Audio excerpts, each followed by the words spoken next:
Le savoir est une arme, je sais qui tire les ficelles. Finalement ils peuvent faire de la fumée sans feu. Nos mots et Le Nouveau Courrier numéro 624, samedi 6 octobre 2012.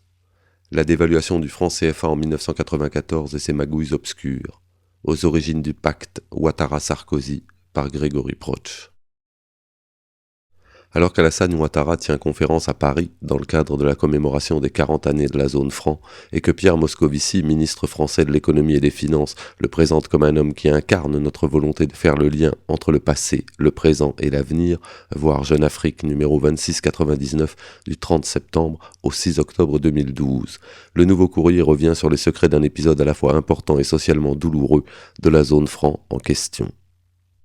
C'est un document secret d'une valeur exceptionnelle et d'une importance considérable à plus d'un titre que le Nouveau Courrier s'est procuré. Il est daté du 27 janvier 1993 et a été rédigé par le secrétariat général du gouvernement français de l'époque. Il évoque la situation économique et financière d'Afrique francophone, mais il faut le contextualiser, l'analyser, en tirer ce qu'il dit et aussi ce qu'il ne dit pas. Cela tombe bien, nous avons pu non seulement en prendre connaissance, mais également nous en faire donner les clés de compréhension par un proche du dossier que nous nommerons Gorge Profonde. Mitterrand et les socialistes ne voulaient pas de la dévaluation de 1994. Le mercredi 27 janvier 1993 se tient une réunion secrète, un conseil restreint, au secrétariat général du gouvernement présidé par François Mitterrand lui-même.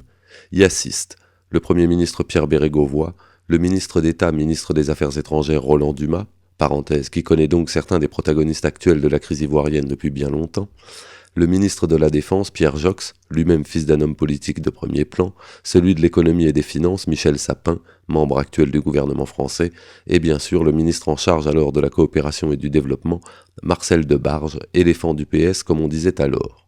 Signalons, présent au titre de la présidence de la République française, le conseiller M. Delaye, le chef d'état-major M. le général Queneau et, plus étonnant, le secrétaire général adjoint Mme Anne Lauvergeon.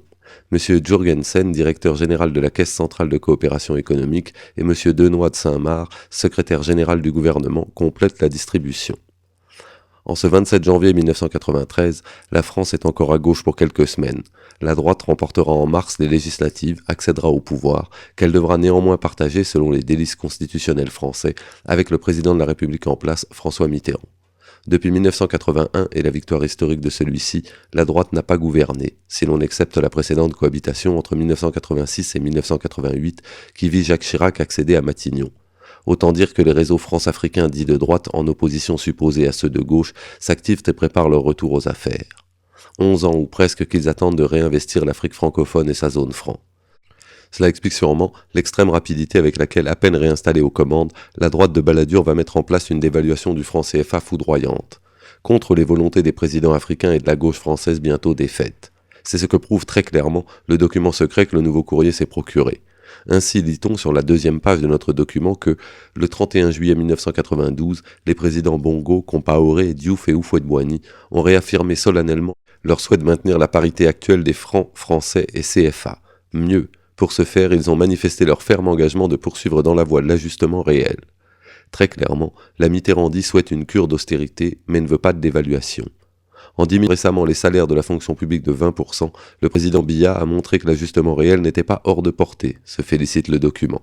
Admirable rhétorique. Aussi, pour le pouvoir français, il convient de soutenir cette démarche courageuse, premier pas vers un programme de redressement économique qui permette de rétablir les conditions d'une croissance durable sans ajustement monétaire et d'inciter la Côte d'Ivoire ainsi que les autres États de la zone franc à faire d'eux-mêmes. Le duo Kansu-Ouattara, ceux qui ont poussé à la dévaluation à marche forcée. Ce n'est peut-être pas encore écrit dans les manuels d'histoire français, mais il est presque déjà notoire que depuis les indépendances, Libreville, Dakar et Abidjan sont les places fortes de la France en Afrique, pour ne pas dire de la France-Afrique. En 1993, les présidents que la France consulte et écoute se nomment Omar Bongo, Abdou Diouf, Félix Houphouët-Boigny, même si très diminué dans les faits, c'est Alassane Ouattara, son Premier ministre, qui gouverne.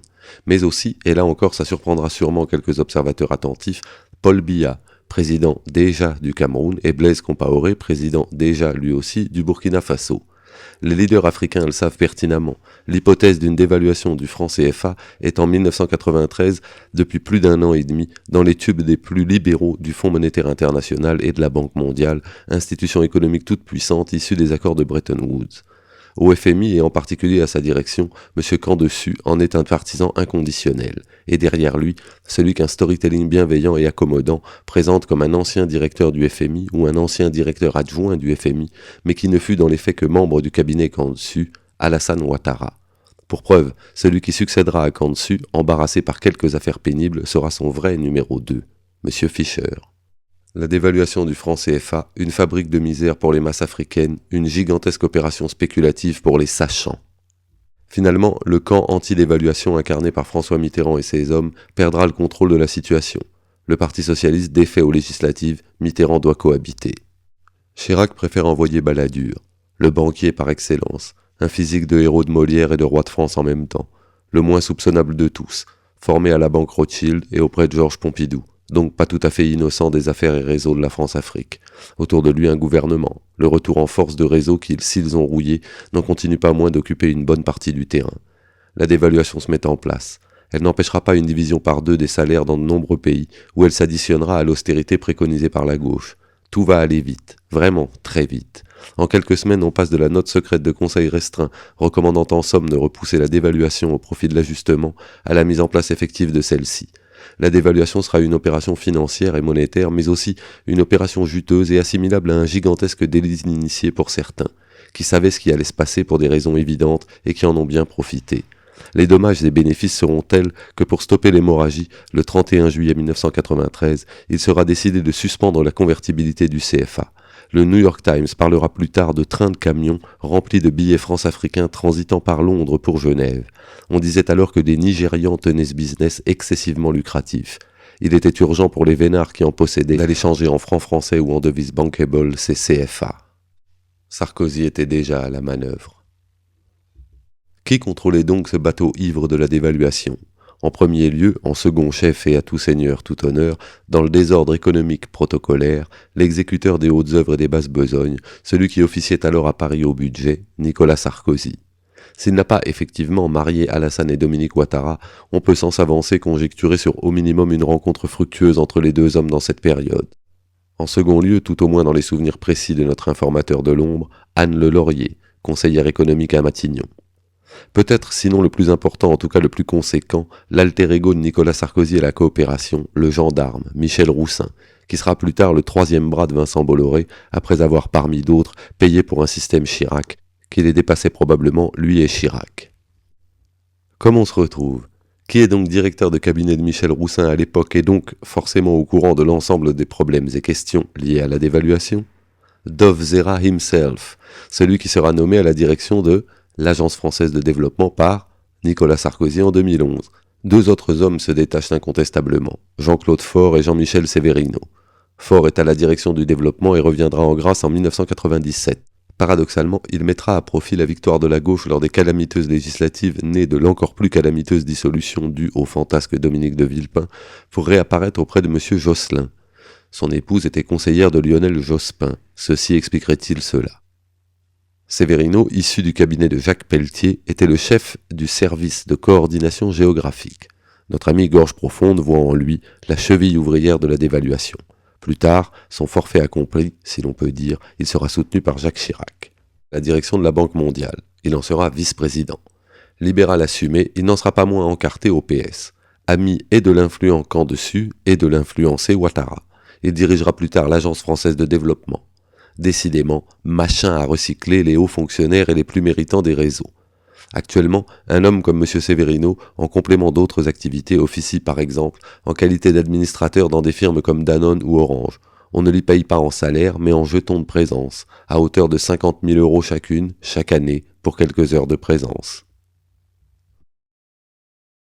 La question qu'on ne peut pas ne pas se poser.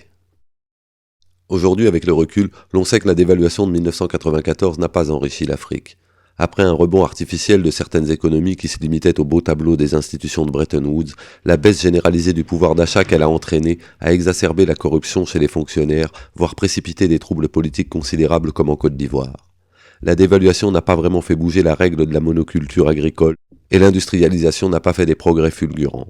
On retiendra surtout qu'elle a enrichi ceux qui savaient ce qui allait se passer et comment cela allait se passer, et ceux qui pouvaient orchestrer le déplacement de l'Afrique à l'Europe de sommes considérables d'argent. Ancien gouverneur de la Banque centrale des États d'Afrique de l'Ouest, où il disposait encore de solides réseaux, Ouattara a-t-il d'une manière ou d'une autre joint l'utile à l'agréable en ce temps-là?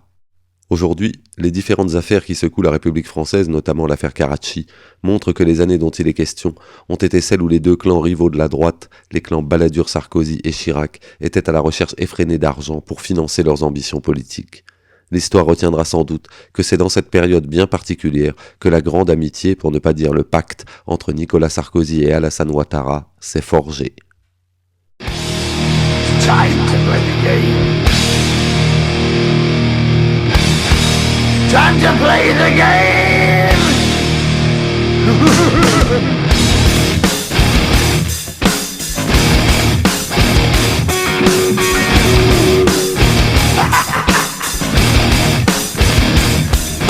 It's all about the game and how you play it. All about control, and if you can take it, all about your debt. And if you can play